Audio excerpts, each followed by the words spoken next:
Ese wari uzi neza ko kunywa amazi menshi bishobora kuguteza ikibazo gikomeye cyane?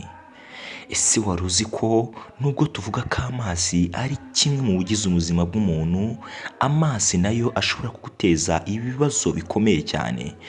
Ni mu kiganiro ubucurabwenge turi buze kuba tubigarukaho mu kanya.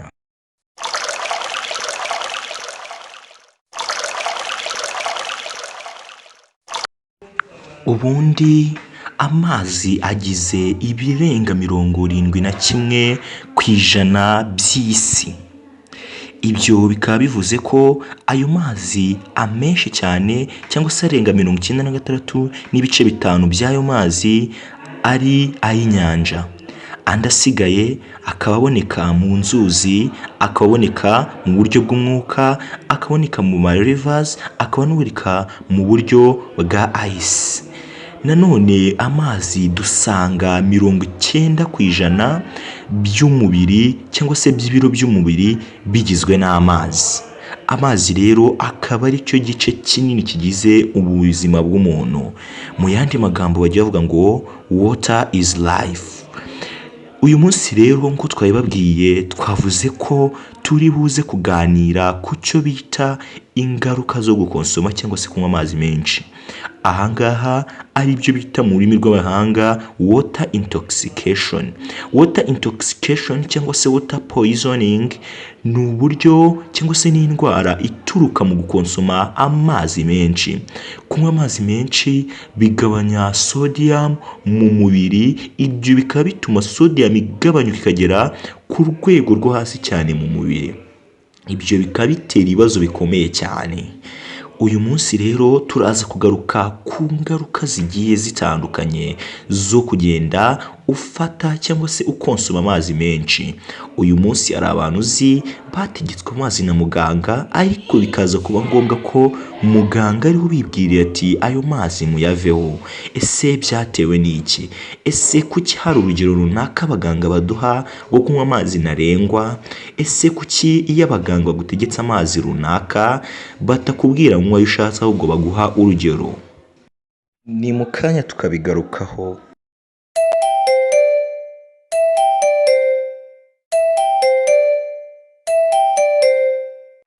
Iyi ndwara rero yiswe water intoxication cyangwa se water poisoning iterwa no kunywa amazi menshi irangwa n'iki?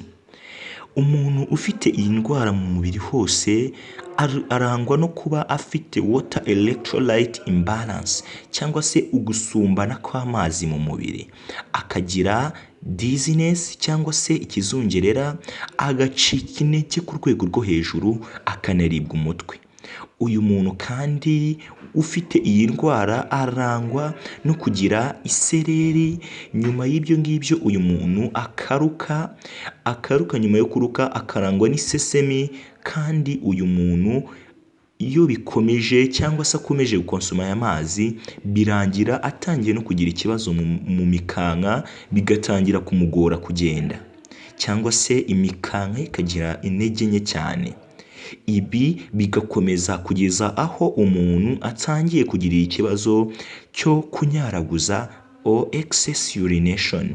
Uyu muntu rero iyo bikomeje cyane bishobora kumutera urujijo cyangwa se mental confusion, excess sleepiness. Uyu muntu akaryamira cyane kandi akaribwa n'umutwe ku rwego rukomeye. Ibi iyo bikomeje rero bigeze kuri stage zirenze izi, biza kuvamo koma, umuntu akaba yanapfa. Mu by'ukuri abantu mwirinde gukonsoma amazi arenze ayo abaganga babategetse.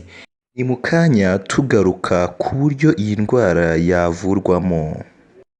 Uburyo rero bwo kuyivura harimo kugabanya kunywa amatembabuzi cyane no gukonsoma ibintu birimo sodium. Ikindi ni ukugana abaganga ku bijyanye n'imivurire irenze aho ngaho. Mwakoze cyane. Icyari ikiganiro ubucurabwenge, naho ubutaha.